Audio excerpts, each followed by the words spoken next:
availability management series, component failure impact analysis, systems outage analysis, failure tree analysis. In this presentation, I will explain how do we use the theory of constraints to improve the availability of a system. The failure tree analysis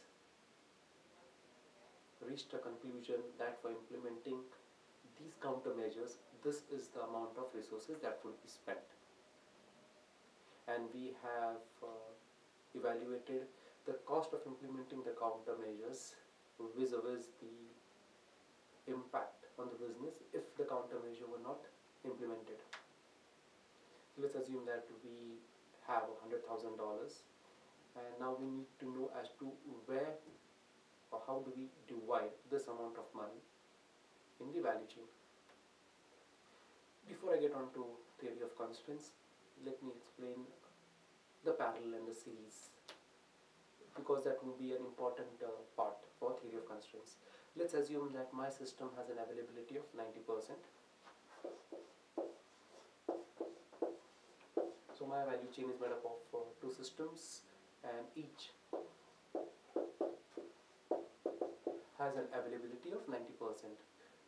This 90% figure is based on maybe the industry standards, or is based on what I know of the system due to the experience.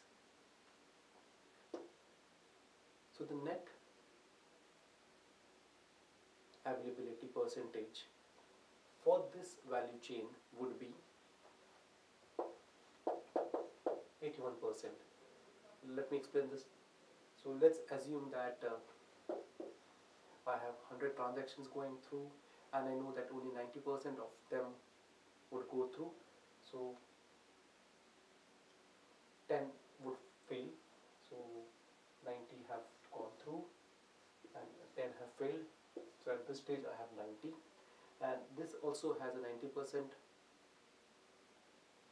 probability of success. So therefore, with 90% out of 90, 9 would fail and 81 would go through. This 9 is because of 90% into 90%, and that was 90 into 90 upon 100, and that was 81. So this is a series.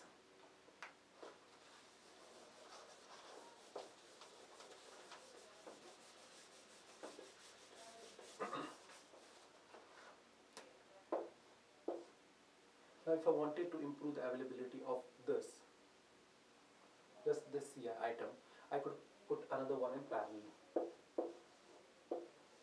which is the same make and type, so this also has a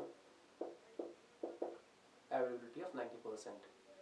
So in this case, my net availability for this service would be,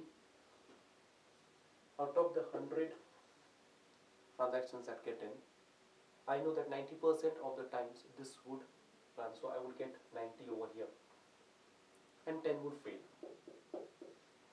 This 10 would actually be taken over, assuming it's a failover option, would go to this system, but I know that this also has a 90% probability.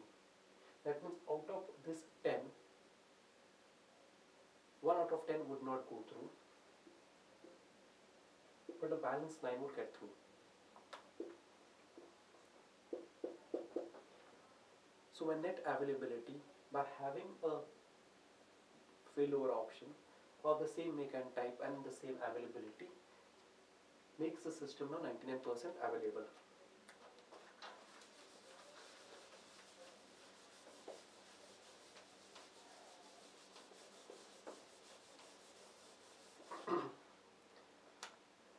So how do we use this in our theory of constraints? What the theory of constraints says is that you identify the weakest link in a value chain and you throw resources on the weakest link to make it better. So if I had 4 configuration items in my value chain and I gave you X amount of dollars and I asked you to spend it, so where would you spend the money on? would you allocate x by 4, x by 4 proportionately to all? Or let's assume that this one costs me $1,000.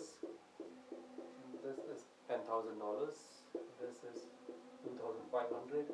This is 3,000. And I have given you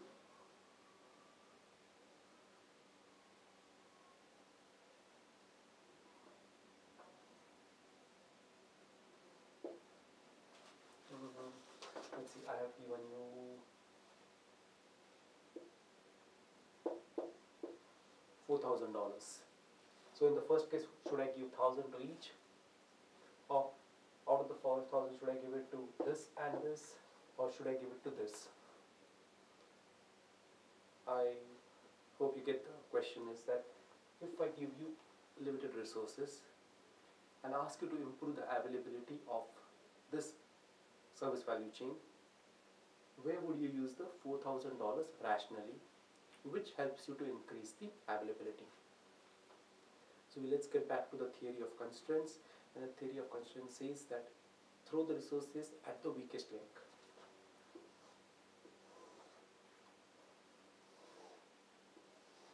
So in this, if let's say this is 100% availability, my this system is at 95%, A, B, C, D. My B is at 93, my C is at 96, and D, which costs $3,000, is at 99. So as per this, what we would deduce is that the $4,000 should be spent on the system which is the weakest link, and the weakest link in this is system B, which is at 93% availability. By increasing, by let's say throwing the money at B and A, 3,000 and 1,000, I really don't benefit, because my weakest link still is 93%. Sure, by throwing the money on this system and this system, this would go up to 99.99, and 95% will also go up to 99 point something. But does it really improve the availability of my system? No. So this is the best method, the theory of constraints, to identify as to where I should send the money to ensure that this system has a higher availability.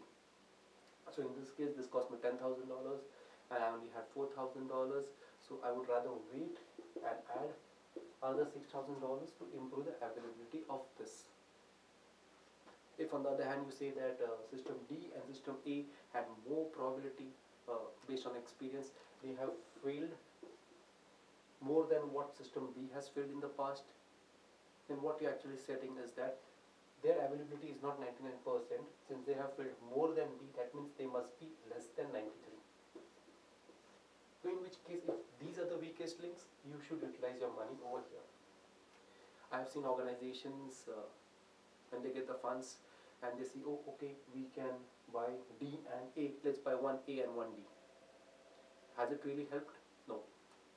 Thank you for listening. Please be back.